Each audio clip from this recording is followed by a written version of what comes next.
जो लोग अपनी पत्नियों से बेइंतहा मोहब्बत करते हैं वो लोग इस वीडियो को जरूर देखिएगा। हम ये नहीं कहते कि आप अपनी पत्नियों से प्रेम ना करो, प्रेम कीजिए, लेकिन आज जो हम कहानी प्रस्तुत करने जा रहे हैं ये तुलसीदास जी की कहानी है। तुलसीदास का नाम आपने सुना ही होगा कि तुलसीदास एक बहुत ही बड़े संत हुए जिन्होंने रामायण, रामचरितमानस ऐसे कई सारे ग्रंथों का निर्माण किया था। ऐसे कई सारे ग्रंथों की रचनाएं की थी तुलसीदास जी ने। एक समय था जब तुलसीदास आम इंसान थे। जब तुलसीदास का बचपन समाप्त होता है और जब थोड़ी जवानी आती है तो तुलसीदास की शादी करा दी जाती है। तुलसीदास की जो घरवाली थी उनका नाम था रत्नावली। रत्नावली के साथ तुलसीदास की शादी हो जाती है। शादी होने के बाद तुलसीदास रत्नावली से बेइंतहा मोहब्बत करते थे, अपनी पत्नी से बेइंतहा प्यार करते थे। तुलसीदास दिन भर गाय को चरा के लाते और शाम को यदि अपनी पत्नी को घर में नहीं पाते तो तुलसीदास बड़े चिंतित हो जाते थे और अपनी घरवाली को घर पर ना पाकर वो चारों तरफ ढूंढा करते थे। और जब उनकी घरवाली उनको मिल जाती थी तब जाकर तुलसीदास के दिल में चैन आता था। तुलसीदास रोज गाय चराने के लिए जाता था, लेकिन दिन भर अपनी पत्नी रत्नावली का नाम ही जपता रहता था। वो दिन भर अपनी पत्नी को याद करता रहता था। तुलसीदास जो गाय चराने के लिए जाता था उनका काम यही था कि सुबह से शाम तक गायों को जंगल में चराना और शाम को गायों को घर पर लेके आना। अब एक दिन तुलसीदास की घरवाली तुलसीदास से कहती है कि पतिदेव, तीजों त्योहारों का दिन नजदीक आ गया है और गांव-गांव में झूले पड़ने शुरू हो गए हैं। सभी महिलाओं के भाई उनको लेने के लिए आए हैं, इसलिए मुझे भी मेरे पीहर जाना है। तब तुलसीदास अपनी पत्नी रत्नावली से कहता है, हे प्रिय, यदि तुम मुझे छोड़कर चली जाओगी तो मैं किस तरह रहूंगा? आपके बगैर मुझे एक पल भी नहीं सुहाता और आपके बगैर मैं एक पल भी नहीं रह सकता। लेकिन रत्नावली कहती है कि पिया जी, बस कुछ ही दिनों की तो बात है, कुछ ही दिनों में मैं रुककर वापस फिर से आ जाऊंगी। तुम चिंता मत करो। तुम दिन भर हंसी खुशी गाय चराना और शाम को 2 वक्त की रोटी खाकर आराम से सो जाना। बस कुछ ही दिनों को तो बात है। यूं गई और यूं आई। जब तुलसीदास जी की पत्नी रत्नावली नहीं मानी तो तुलसीदास अपनी पत्नी को जाने की आज्ञा दे देते हैं। अब तुलसीदास की पत्नी रत्नावली अपने पीहर को चली जाती है। उधर तुलसीदास गायों को लेकर जंगल में चराने के लिए चले जाते हैं। अब दिन भर तुलसीदास अपनी पत्नी का ही नाम जपते रहता है। इसी तरीके से दिन तो निकल जाता है और शाम के वक्त सभी गायों को लेकर अपने घर पे आता है। जब घर पे आता है तो घर के दरवाजे बंद दिखाई देते हैं। अब तुलसीदास अपनी पत्नी रत्नावली को आवाज देता है, लेकिन रत्नावली वहां नहीं मिलती है क्योंकि रत्नावली अपने पीहर चली गई थी। अब तुलसीदास का दिमाग खराब हो जाता है। तुलसीदास को और कुछ दिखाई ही नहीं देता, सिर्फ और सिर्फ अपनी पत्नी ही दिखाई देती है। अपने घर के दरवाजे बंद पाकर तुलसीदास का दिमाग इतना खराब हो जाता है कि तुलसीदास को एक पल भी चैन नहीं मिलता। अब किसी तरह अपने घर के दरवाजे को खोलता है और अपने घर के अंदर प्रवेश करता है। तुलसीदास को घर में कुछ भी नजर नहीं आता, सिर्फ और सिर्फ उनकी घरवाली रत्नावली ही नजर आती है। अब तुलसीदास एक टूटी चारपाई पे विश्राम करने लग जाता है। अब तुलसीदास को नींद नहीं आती, बस तुलसीदास के ख्वाबों में उसकी घरवाली रत्नावली ही चल रही थी। तुलसीदास की आंखों की नींद उड़ जाती है और उसका घर उसको खाने के लिए दौड़ने लगता है। तुलसीदास को महसूस हो रहा था कि ये घर उसको खा जाएगा, तुलसीदास को निगल जाएगा। तभी तगड़ी बारिश शुरू हो जाती है। बारिश इतनी बरसती है कि चारों तरफ पानी पानी हो जाता है। जब बारिश थोड़ी रुकती है तो तुलसीदास अपने घर से निकलते हैं। जब तुलसीदास अपने घर से रवाना हो रहे थे वो वक्त रात का करीब 12 बजे का था, यानी रात का दूसरा पहर चल रहा था। अब तुलसीदास अपनी पत्नी रत्नावली को याद करते हुए अपने घर के दरवाजे बंद करता है और अपने घर से अपनी पत्नी से मिलने के लिए रवाना हो जाता है। तुलसीदास को एक पल चैन नहीं था।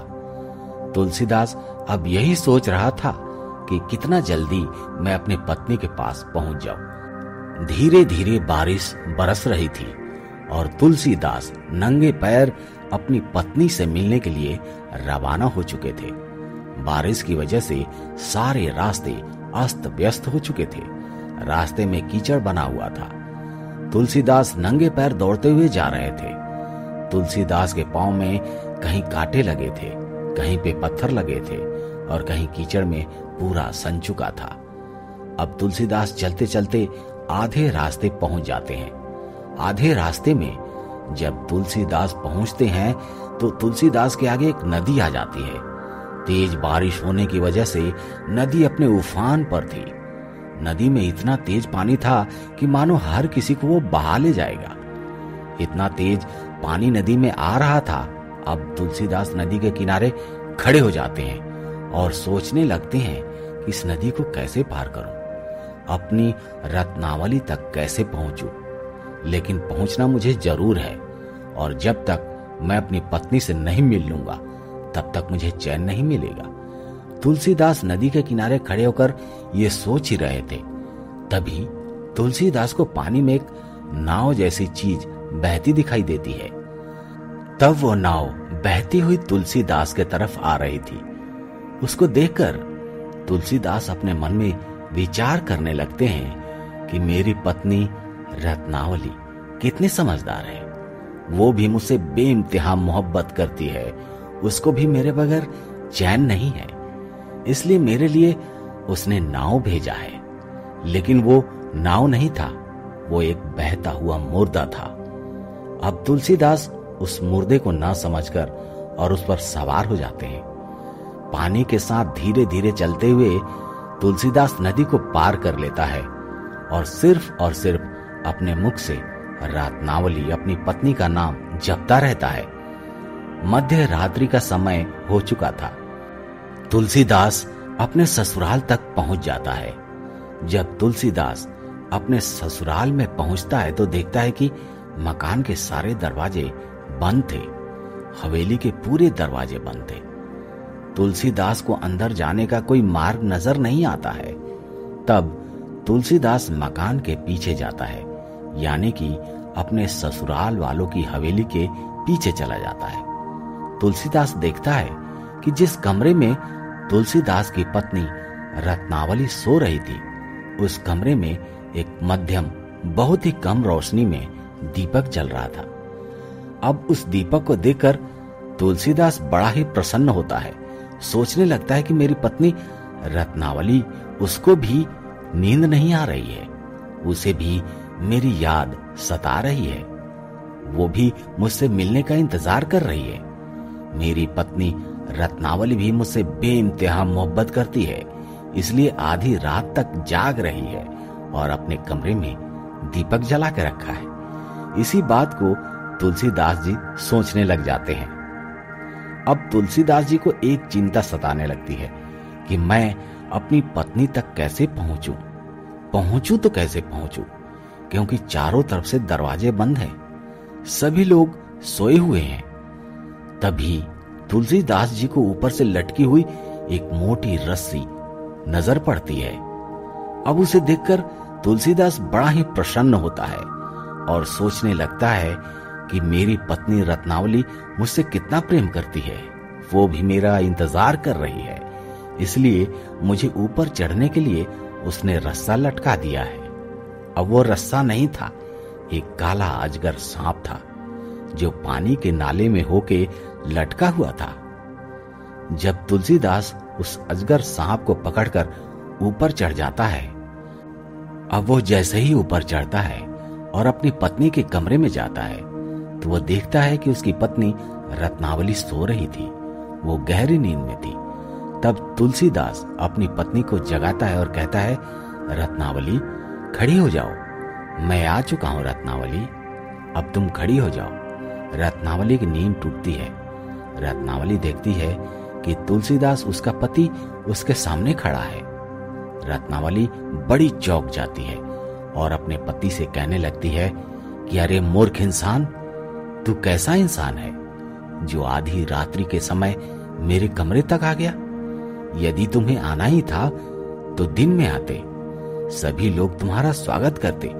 तुम एक चोर की भांति रात्रि के समय मेरे कमरे तक आ गए हो। इतनी मोहब्बत करते हो, इतना प्रेम करते हो मुझसे। तभी तुलसीदास अपनी पत्नी रत्नावली से कहता है कि रत्नावली, तुम भी तो मुझसे बेइंतहा मोहब्बत करती हो, तभी तो तुमने अपने कमरे में दीपक जला कर रखा है और मुझे आने के लिए नदी में नाव भेजी, और तुम्हारी हवेली के दरवाजे बंद होने के कारण मुझे ऊपर चढ़ने के लिए तुमने रस्सा लटका दिया था। तुम भी मुझसे कितना प्रेम करती हो। अपने पति तुलसीदास की इतनी बात सुनने के बाद रत्नावली और भी चौंक जाती है और रत्नावली कहने लगती है कि मैंने तुम्हें कोई नाव नहीं भेजी और ना ही मैंने कोई रस्सा लटकाया है। तब तुलसीदास अपनी पत्नी से कहता है कि हे प्रिय, देखो ये रस्सा लटका हुआ है, अभी भी लटका हुआ है। तब तुलसीदास की पत्नी रत्नावली उस रस्सी को देखती है। वो रस्सा नहीं, काला सांप था, जिसको पकड़कर तुलसीदास अपनी पत्नी के प्रेम में अंधे होकर ऊपर चढ़ गए थे, मकान पर चढ़ गए थे और जो पानी की नाव समझकर नदी को पार किया था, वो नाव नहीं था, एक शव था, एक मुर्दा था। तब तुलसीदास की पत्नी अपने पति तुलसीदास से कहती है कि अरे मूर्ख, जितना प्रेम तुम मुझसे करते हो, जो एक मुर्दे को ना समझकर उस पर चढ़कर आ गए, एक सांप को रस्सा समझकर तुम उसको पकड़कर चढ़ गए, इतने अंधे प्रेम में पागल हो गए हो। इतना प्रेम यदि तुम ईश्वर से करते तो तुम्हारी मुक्ति हो जाती, तुम्हारा जीवन सार्थक हो जाता। यदि इतना प्रेम, इतना लगन तुम ईश्वर से लगाते तो तुम्हारी जिंदगी बदल जाती। तब तुलसीदास अपनी पत्नी रत्नावली से कहता है, रत्नावली मेरी बात गौर से सुनो। तुलसीदास कहते हैं कि भूख न देखे जूठा भात, प्यास न देखे धोबी घाट, नींद न देखे टूटी खाट। रत्नावली, मैं तुमसे बेइंतहा मोहब्बत करता हूं और तुम्हारे बगैर मुझे कुछ भी दिखाई नहीं देता। बस सिर्फ और सिर्फ तुम ही दिखाई देती हो।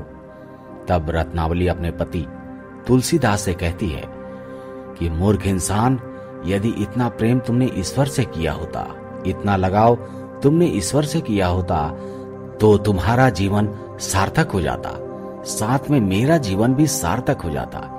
यदि तुम्हारे अंदर थोड़ी सी भी लज्जा, शर्म बची है तो इसी वक्त मेरे महल से निकल जाओ, मेरे घर से निकल जाओ और जाकर भगवान की भक्ति करो। मेरे अंदर ऐसा कुछ भी नहीं है। मेरा यह मिट्टी का शरीर है, मरण धर्म मेरा शरीर है। इसके पीछे तुम इतने पागल हो रहे हो।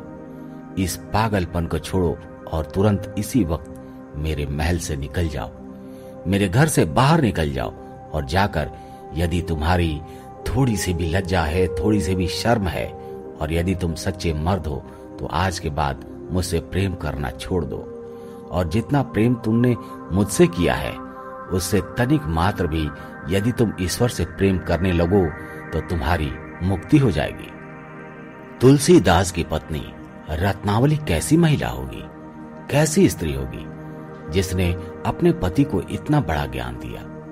आज के जमाने में जो स्त्रियां होती हैं, यदि उन स्त्रियों के साथ कोई मर्द ऐसा करता है तो अपने आप को भाग्यशाली समझती हैं। वह यह सोचती हैं कि मैं कितनी बड़ी भाग्यशाली हूं जो मुझे इतना प्रेम करने वाला पति मिला है। मैं बहुत खुशनसीब हूं जो मुझे इतना प्रेम करने वाला पति मिला है। आज की महिलाएं ऐसा सोचती हैं, लेकिन रत्नावली कितनी भाग्यशाली होगी जिसने अपने पति को एक ऐसी प्रेरणा दी, एक ऐसी सीख दी कि उसका पति तुलसी से तुलसीदास बन गया और अपनी पत्नी का मुंह त्याग करके भगवान की भक्ति में लग गया। अपनी पत्नी की इतनी बात सुनने के बाद तुलसीदास उसी वक्त अपनी पत्नी के महल से रवाना हो जाते हैं। जो सच्चा मर्द होता है, जो सच्चा इंसान होता है, उसके दिल में एक चोट लगती है, और ऐसा चोट तब लगता है जिससे हम बेइंतहा मोहब्बत करते हैं। अब यदि वही हमें धुतकार कर भगा दे तो हमारे सीने में एक खंजर की तरह लगता है। ऐसा ही कुछ तुलसीदास के साथ हुआ। तुलसीदास अपनी पत्नी रत्नावली से बेइंतहा मोहब्बत किया करते थे। अपनी पत्नी रत्नावली को बहुत ही चाहते थे, अपने प्राणों से भी ज्यादा चाहते थे। जब रत्नावली अपने पति से ऐसा कहती है कि यदि तुम्हारे अंदर थोड़ी सी लज्जा है, थोड़ी सी शर्म है, तो तुरंत मेरे महल से इसी वक्त निकल जाओ, और जितना प्रेम तुम मुझसे करते हो उससे क्षण मात्र भी यदि तुमने ईश्वर से प्रेम किया होता तो तुम्हारी मुक्ति हो जाती। तुलसीदास के सीने में एक घाव जैसा हो जाता है, और तुलसीदास उसी वक्त अपनी पत्नी रत्नावली को छोड़कर उनके महल से नीचे उतर जाते हैं। और जब तुलसीदास जंगलों में चले जाते हैं और जंगल में जाकर ईश्वर की भक्ति करते हैं, भगवान श्री राम की भक्ति करते हैं, तभी तो कहते हैं तुलसी तुलसी सब कहे, तुलसी बन की घास, कृपा होगी राम की तो बन जाए तुलसीदास। रत्नावली का पति अब तुलसी से तुलसीदास हो जाते हैं। प्रभु श्री राम की ऐसी कृपा हुई कि तुलसीदास बन जाते हैं। इसलिए कहते हैं कि अपनी पत्नी से इतना भी मोह मत रखो, इतना भी बेइंतहा प्रेम मत करो। तुलसीदास की प्रथम गुरु उनकी पत्नी रत्नावली थी, जिन्होंने अपने पति को एक ऐसा मार्ग दिखाया जिससे तुलसी से तुलसीदास बन गए। और तुलसीदास जी ने ऐसे ऐसे ग्रंथों की रचना की, रामचरितमानस, रामायण, ऐसी ऐसी ग्रंथों तुलसीदास जी ने रचना की है। आज का सवाल आपके लिए है, क्या आप बता सकते हैं रामायण के असली रचयिता कौन है? आप इसका जवाब कमेंट सेक्शन में नीचे दीजिएगा। धन्यवाद। धन्यवाद।